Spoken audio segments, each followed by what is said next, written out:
हम room solve करेंगे एसएसआरएफ का। तो एसएसआरएफ का रूम बहुत छोटा था ट्राई एकेडमी का। मैंने गो थ्रू किया, ऐसा कुछ था नहीं। एसएसआरएफ के रूम में बस ये था कि एसएसआरएफ है क्या और हमें कहाँ कहाँ मिल सकता है, और बाईपास करने के थोड़े बहुत टेक्निक थे, और लास्ट में ये प्रैक्टिकल था जो सॉल्व करना है अपन को, और मैंने पहले ही कर दिया था। तो अभी मैं बता देता हूँ, हालांकि मैंने इसको डाउनलोड किया एसएसआरएफ के इस रूम को, क्योंकि मुझे इतना कुछ मैं कहूँगा सेटिस्फाइंग नहीं था मेरे लिए, या जिनको लर्न करना है, जो अभी जिन्होंने नया नया स्टार्ट किया, अगर उनके पर्सपेक्टिव से देखूँ तो उनके लिए भी मैं ये नहीं कहूँगा कि सेटिस्फाइंग था। बहुत ही कंफ्यूजिंग था। Confusing in the sense clarity नहीं थी कंटेंट में, और अगर किसी को एडवांस नॉलेज नहीं है या उसको इतना ये नहीं पता है, वो कनेक्ट नहीं कर पाता है कि इस सर्वर से दूसरे सर्वर पे क्या है, रिक्वेस्ट जा रहा है, क्यों जा रहा है, तो उसके लिए बहुत कंफ्यूजिंग रूम है। तो पहला था कि एसएसआरएफ है क्या। तो एसएसआरएफ ये है, इन्होंने बताया कि एसएसआरएफ वो वल्नरेबिलिटी है जिसकी मदद से हम एज अटैकर अपने चॉइस की डेटा, अपने चॉइस का एंड पॉइंट, अपने चॉइस के रिसोर्सेज को एक्सेस कर सकते हैं वेब को रिक्वेस्ट मार के, वेब के सर्वर को रिक्वेस्ट मार के। वो एडिटेड हो सकता है या फिर एडिशनल एचटीटीपी रिक्वेस्ट हो सकता है, कुछ भी हो सकता है। ठीक। फिर उसके बाद उन्होंने बता दिया टाइप्स दो तरीके के होते हैं। पहला होता है जो रिफ्लेक्टिव होता है, जिसमें हम आउटपुट देख सकते हैं। दूसरा है कि अपना ब्लाइंड। और ब्लाइंड के लिए भी जब इन्होंने एक्सप्लेन किया था तो उसमें इन्होंने बताया कि दो वेबसाइट को हम यूज, एक तो वेबसाइट का इन्होंने रेफरेंस दे दिया था पढ़ने के लिए, नहीं इन द सेंस requestbin.com, जो हमारा ब्लाइंड एक्सेस रहेगा उसके रिस्पॉन्स को चेक करने के लिए, या फिर हम बर्बसूट कोलैबोरेटर जो क्लाइंट है उसका यूज़ कर सकते हैं। तो बर्बसूट वाला ऑप्शन मुझे ज़्यादा समझ में आया। अभी एसएसआरएफ का एग्जांपल इन्होंने दिया था वेबसाइट से, तो ये मैं दिखा देता हूँ क्या था। पहले में ये था कि ये है एक्सपेक्टेड यूआरएल और ये है वो रिक्वेस्ट जो हम भेजेंगे। तो ये हमारा मेन सर्वर है जो कि ऑथेंटिक है। सेकंड ये है कि यहाँ पे api.website.tryacme ये सब डोमेन है, काइंड ऑफ इनका एंड पॉइंट है जहाँ से हम डेटा अपना निकालना चाहेंगे। तो ये वो रिक्वेस्ट है जो ओरिजिनल रिक्वेस्ट जाएगी, ये वो है जो हम मैनिपुलेट करेंगे। जहाँ पे api.website.tryhackme इनका ये डोमेन है, और हम एंड पॉइंट हिट कर रहे हैं एपीआई यूज़र्स की लिस्ट को पूरा पूरा। तो ये हमारा वेबसाइट और ट्राई जो मेन सर्वर था जहाँ पे हम रिक्वेस्ट करेंगे, ये सर्वर दोबारा रिक्वेस्ट करेगा एपीआई वाले सर्वर पे सब डोमेन पे, जहाँ से एपीआई और यूज़र्स की जो डेटा होगा जो हमें चाहिए वो रिस्पॉन्स सेंड होगा इस सर्वर को, और वो फिर हम लोग आउटपुट में देख सकते हैं, और ये यूआरएल पैरामीटर में पास हो रहा है। नेक्स्ट उन्होंने ये बताया है कि जब हमारी रिक्वेस्ट ऐसे कुछ हो तो हम उसमें पार्ट ट्रेवर्सल कर सकते हैं, डायरेक्टरी ट्रेवर्सल कर सकते हैं डॉट मेथड से, जहाँ पे यूआरएल पे यहाँ पे ये था इनका स्लैश आइटम, और आईडी की वैल्यू दे रखी थी 1 2 3। इसको हम पूरा ही उड़ा सकते हैं, और उड़ाकर हम कोई भी अपना एंड पॉइंट ऐड कर देंगे, जैसे स्लैश यूज़र्स। हालांकि यहाँ पे मेरे लिए कंफ्यूजिंग था, मेरे लिए भी, क्योंकि यहाँ पे यूआरएल पे अगर हम स्लैश यूज़र्स करते हैं तो यहाँ पे ये एपीआई /stock /यूज़र में कैसे आएगा। यहाँ पे एपीआई तो था नहीं, /stock ही था। तो मे भी हो सकता है कोई मिस्टेक हो, या फिर मैं ही नहीं समझ पा रहा हूँ, कुछ भी हो सकता है। तो वो /यूज़र्स की जो डिटेल्स होंगी वो हमें वापस मिलेंगी इस सर्वर को, ये सर्वर हमें आउटपुट में देगा। नेक्स्ट आते हैं। नेक्स्ट कहता है कि एक मिनट, ये दिख नहीं रहा होगा सही से। ओके, तो ये रिलोड करते हैं एक बार।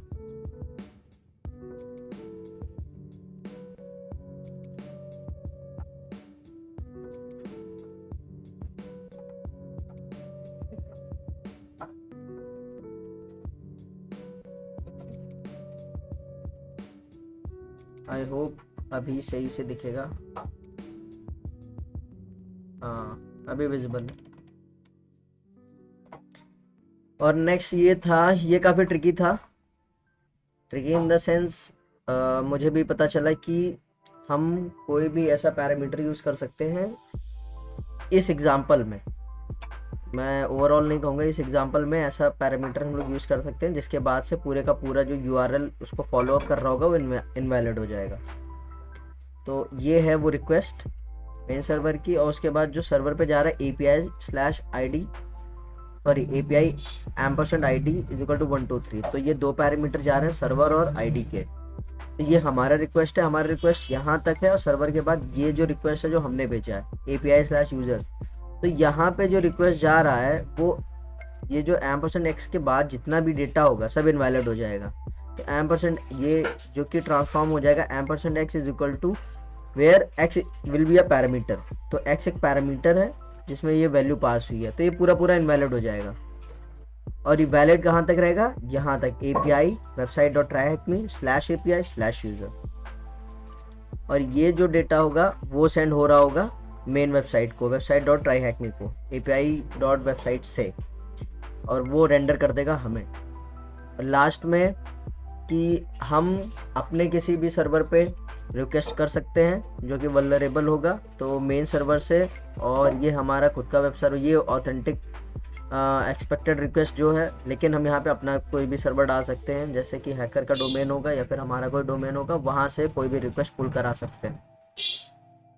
और ये इसका मेन मोटो ये होगा कि जब भी मेन जो वेबसाइट है अपने सब दूसरे सब डोमेन को या फिर दूसरे एंड पॉइंट को रिक्वेस्ट भेज रही होती है, तो उसमें से वैलिड क्रेडेंशियल्स निकलते हैं, जैसे कि API की या फिर ऑथेंटिकेशन टोकन या फिर कोई भी इंपॉर्टेंट क्रेडेंशियल्स, वो हेडर के फॉर्म में होगा या किसी रिक्वेस्ट में होगा, वो हमें अपने वाले वेब सर्वर के लॉग में मिल जाएगा।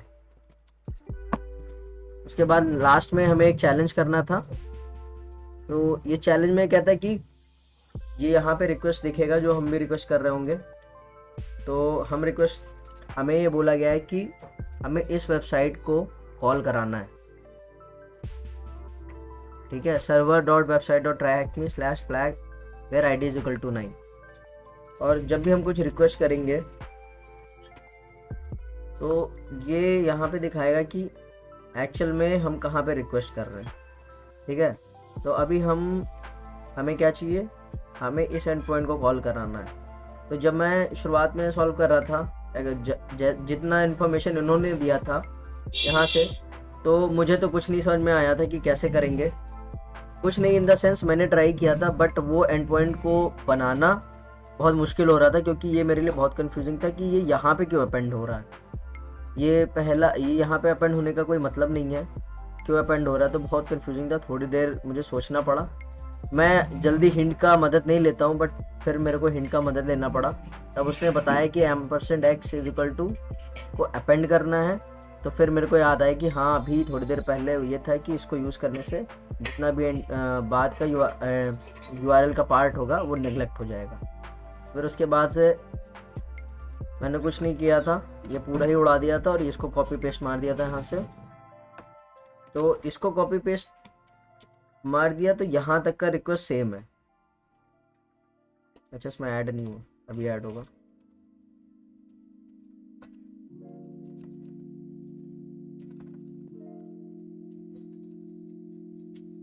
HTTPS और सर्वर बैकग्राउंड के नॉइस को नेग्लेक्ट करना,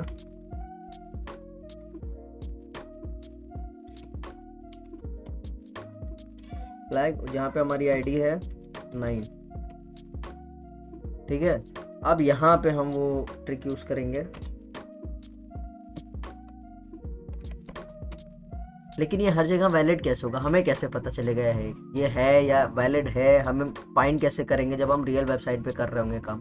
तो ये बड़ा कंफ्यूजिंग लगा मुझे। अगर किसी को मालूम है तो वो मुझे भी रेफरेंस दे सकता है कमेंट बॉक्स में कि इसको कहाँ से अच्छे से देखा जा सकता है। हालांकि मेरे पास और भी रिसोर्सेज हैं, बट मुझे ये वाला रूम अच्छा लगा ट्रायहैकमे का, बहुत ही बेसिक था और ये फ्री रूम भी नहीं था।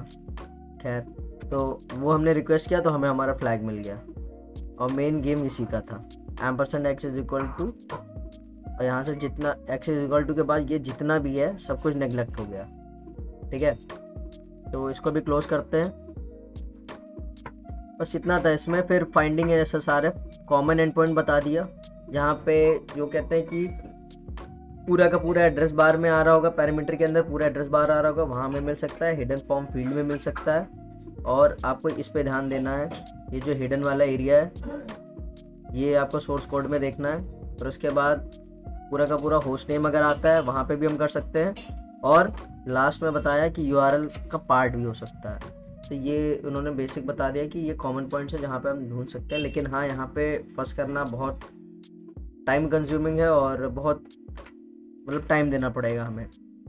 तो उसके बाद ये कहते हैं कि जब हमारा ब्लाइंड का केस आता है तो ब्लाइंड के केस में हम दो चीज़ का यूज़ कर सकते हैं, requestbin.com का या फिर बबसूट कोलैबोरेटर क्लाइंट का यूज़ कर सकते हैं। बबसूट कोलैबोरेटर क्लाइंट पे बहुत से और ये वीडियोस पहले से पड़ी हुई, आप यूट्यूब कर सकते हैं। और अगर सेटिस्फाइंग नहीं है तो आप कमेंट बॉक्स में बताना, मैं फिर से एक वीडियो बनाऊंगा, अच्छे से एक्सप्लेन करूंगा। तो ये था वो क्वेश्चन जो मैंने कर दिया। फिर उसके बाद यहाँ पे उन्होंने बताया डिफीट कैसे कर सकते हैं। तो दो तरीके की लिस्ट बताई, पहली बताई डिनाई लिस्ट, दूसरी बताई अलाउ लिस्ट। तो डिनाई लिस्ट में क्या होता है कि सारी की सारी जो यूआरएल है वो अलाउ करेंगे स्पेसिफिक एंड पॉइंट को छोड़ के, जो कि उनका प्राइवेट होगा या फिर यहाँ पे इंपॉर्टेंट रिसोर्सेस हैं उसको रिस्ट्रिक्ट करते हैं। अलाउ लिस्ट में ये पूरा उल्टा होता है कि जो स्पेसिफिक एंड पॉइंट है उसी को अलाउ किया जाता है, बाकी के सारे रिक्वेस्ट ब्लॉक कर दिए जाते हैं।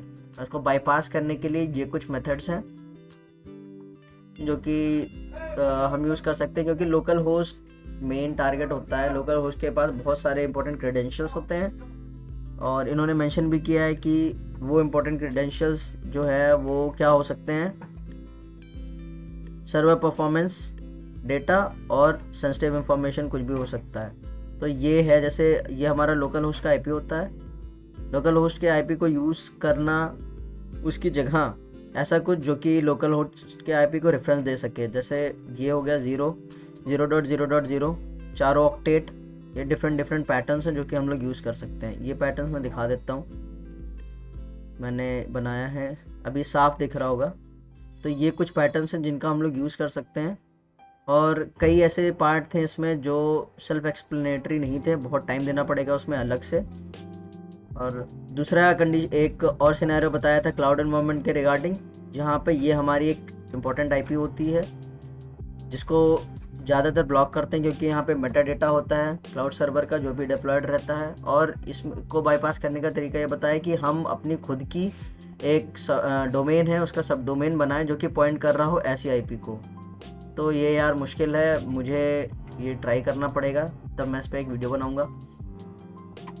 फिर लास्ट में ये था कि अलाउ लिस्ट में क्या था कि अलाउ लिस्ट में भी इन्होंने कुछ ऐसे ही बताया सिमिलर जैसे क्लाउड पे था कि हमें एक डोमेन बनाना पड़ेगा, फिर उसका एक सब डोमेन जो कि इसमें अटैच हो। तो यहाँ पे कहते हैं कि ये हमारा ये मेन डोमेन है, मेन हमारा सर्वर है website.tryhackme का। फिर वहाँ पे इसको सर्कमवेंट करने के लिए हमें एक सब डोमेन बनाना पड़ेगा, ठीक है, जहाँ पे ये चीज़ अलाउड है, स्ट्रिक्टली अलाउड है। वहाँ पे हम अपना फिर सब डोमेन अपेंड करेंगे इस डोमेन में, ताकि उसको बाईपास करें और HTTP रिक्वेस्ट में कुछ इंटरनल चेंजेस करें ताकि जो हमें रिसोर्सेस है वो मिल जाए। मतलब ऐसा लग रहा है जैसे बस धुंधला से ऊपर से पढ़ा दिया। अगर ऐसा सारा के बारे में वाकई पढ़ना है तो मेरे को लगता है पोर्टसुगर एकेडमी बेटर था। और हमारी जो बुक है वेब एप्लीकेशन हैकर सैंडबुक वर्जन 2 वो भी सही थी। फिर लास्ट में ऑप्शन है कि ओपन रीडायरेक्ट का। ओपन रीडायरेक्ट पॉसिबली सभी को मालूम होगा, होप सो। ओपन रीडायरेक्ट ये कहता है कि कोई भी एक वेबसाइट है, वहाँ पे एक पैरामीटर है, पैरामीटर में आप दूसरी वेबसाइट को कॉल करा रहे हो तो कम्प्लीटली वो कॉल हो रही है, तो ओपन रीडायरेक्ट है। मतलब एक सर्वर से दूसरे सर्वर पे पूरा रिक्वेस्ट जा रहा है। तो यहाँ पे इन्होंने एग्जांपल दिया था कि इनके स्पेसिफिक सिनेरियो में कि ये एंड पॉइंट ऐसा है कि जितनी बार कोई यूज़र आ रहा है वो एडवर्टीजमेंट को विजिट करने के लिए लिंक पे क्लिक कर रहा है, तो वो बताता है कि कितनी बार ऐसा हुआ है, कितनी बार वो कोई भी यूज़र ने उस लिंक पे क्लिक किया है। बट उन्होंने यहाँ पे सीधा कह दिया, but imagine that there was a potential SSR vulnerability with stringent rules which allow only allowed URLs beginning with HTTP this ये वाला scenario. An attacker could utilize the above feature to redirect internal HTTP request to a domain of attacker choice। मतलब हमारा खुद का जो domain है वहाँ पे हम रिडायरेक्ट कर सकते हैं। तो ये प्रैक्टिकल मैं कहूँगा लैब बहुत ज़्यादा एक्सप्लेनेटरी नहीं था, क्योंकि मुझे एक ही लैब मिला था करने को, और वो भी बहुत जितना बताया था उससे रिलेटेड नहीं था, बहुत ही अलग था। तो मैं लैब भी दिखा देता हूँ कि लैब में हुआ क्या था। लैब कहता है कि ये हमारा मेन डोमेन है, और ये ऐसा सारे वहाँ सिखा रहे हैं। ये बताए कि प्राइवेट डायरेक्टरी को पिंग करना है, प्राइवेट डायरेक्टरी से हमें डेटा फैच करना है। तो प्रोसेस बताया कि कस्टमर्स हैं, कस्टमर्स पे हमें जाना है और हमें लॉगआउट साइन अप करना है। तो साइन अप हम कर लेते हैं।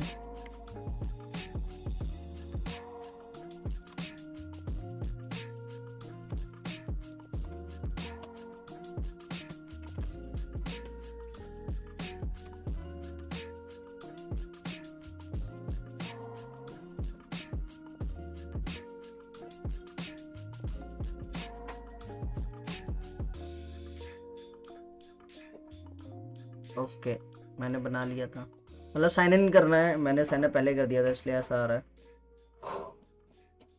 पासवर्ड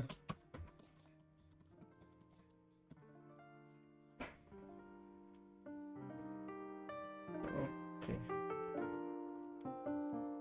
तो ये गए कस्टमर अकाउंट। अब हमें क्या, कहाँ जाना है? हमें जाना है दो एंड पॉइंट हमें दिए थे, एक कस्टमर्स न्यू अकाउंट पेज। तो ये हमें लिंक दे रखा है, यहाँ पे हम इसको ओपन कर लेंगे। यहाँ पे हम अवतार हमको सेट करना अपना करंट अवतार जो, तो मैं ये करंट अवतार सेट कर रहा हूँ। अवतार अपडेट किया, ये हमारा करंट अवतार आ गया। अब इसका पेज सोर्स देखते हैं। तो ये है करंट अवतार हमारा, ये पेज सोर्स है। मैं जूम इन कर देता हूँ। ये पेज सोर्स है हमारा करंट अवतार, क्लास है, और बैकग्राउंड इमेज यूआरएल दे रखा है base64 एनकोडेड, बहुत लंबा सा यूआरएल। तो इसमें क्या था कि हमें प्राइवेट जो एंड पॉइंट है उसको देखना था। तो इसमें इन्होंने मेथड बताया कि ये जो ड्रॉप डाउन है, ड्रॉप डाउन में जाना है, यहाँ पे इंस्पेक्ट करेंगे अपन, और ये जो देख रहे हो ना वैल्यू, तो ये अवतार कहाँ से उठ रहा है? ये अवतार पड़ा हुआ है एसेट्स, और इसके अंदर है एक फोल्डर अवतार, उसमें है 3.png। तो यहाँ पे हम करेंगे प्राइवेट डायरेक्टरी चाहिए हमें, ठीक। तो जब हम प्राइवेट करेंगे और अपलोड करेंगे अवतार, अपडेट करेंगे अवतार, तो हमें URL can not start with private, तो ये प्रोवाइड कर रहा है, मतलब यहाँ पे फिल्टरिंग लगी हुई है। और इन्होंने बाईपास करने का तरीका ये बताया है कि फिर से आएंगे अवतार पे, क्लिक करेंगे, पेज सोर्स,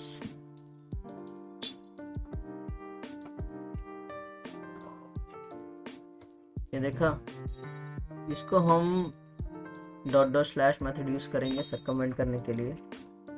तो इन्होंने बताया कि हम ये मेथड यूज करेंगे x// अब प्राइवेट। तो ये क्या होगा कि ये एक डायरेक्टरी ऊपर जाएगा, तो जब ये एक डायरेक्टरी ऊपर जाएगा तो ऑटोमेटिक /प्राइवेट एक्टिवेट हो जाए, /प्राइवेट हमें मिलेगा, जो कि वहाँ सर्वर पे फैच होगा। बट यहाँ पे x//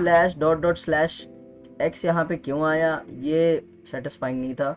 या तो ये वो हो सकता है कि x = यहाँ पे x हमारा एक पैरामीटर है, और x की वैल्यू जहाँ पे एक png का, ये जो png था उसकी वैल्यू हो सकती थी, x = ये अवतार, x = ये अवतार। बट यहाँ पे x = एक डायरेक्टरी है प्राइवेट, वो हो गई। तो x = /प्राइवेट, इसका मतलब ये है। अभी हम अपडेट करेंगे अवतार, और देखते हैं क्या होता है।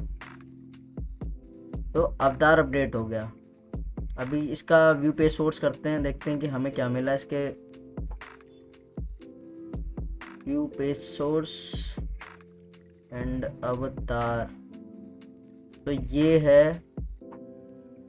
अब ये यहाँ पे आ गया base64 डेटा। ये थी इंपॉर्टेंट क्रेडेंशियल्स जो हमें मिल सकती है, और इसको हम करेंगे डिकोड base64 डिकोडर से। ये ऑनलाइन अवेलेबल है।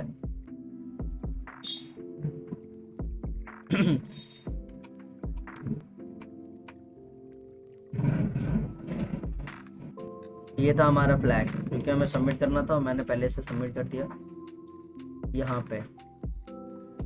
तो ये ओवरऑल जो रूम था मेरे लिए सेटिस्फैक्ट्री नहीं था। आई होप वो मैं दिखा सका पूरा का पूरा कि क्या क्या था। मैं समराइज़ कर दे रहा हूँ। SSRF क्या था, कितने टाइप के होते हैं, इम्पैक्ट क्या हो सकता है, कि अनऑथराइज एक्सेस मिल सकता है, इंपॉर्टेंट क्रेडेंशियल्स मिल सकते हैं, ऑथेंटिकेशन टोकन्स जो कि होंगे, और personal information, private information customer की, ऑर्गेनाइजेशन की, इंटरनल नेटवर्क में। मतलब ये इम्पॉर्टेंट ऊपर ऊपर का जो होता है, बेसिक्स होते हैं, उसको कवर किया है यहाँ पे।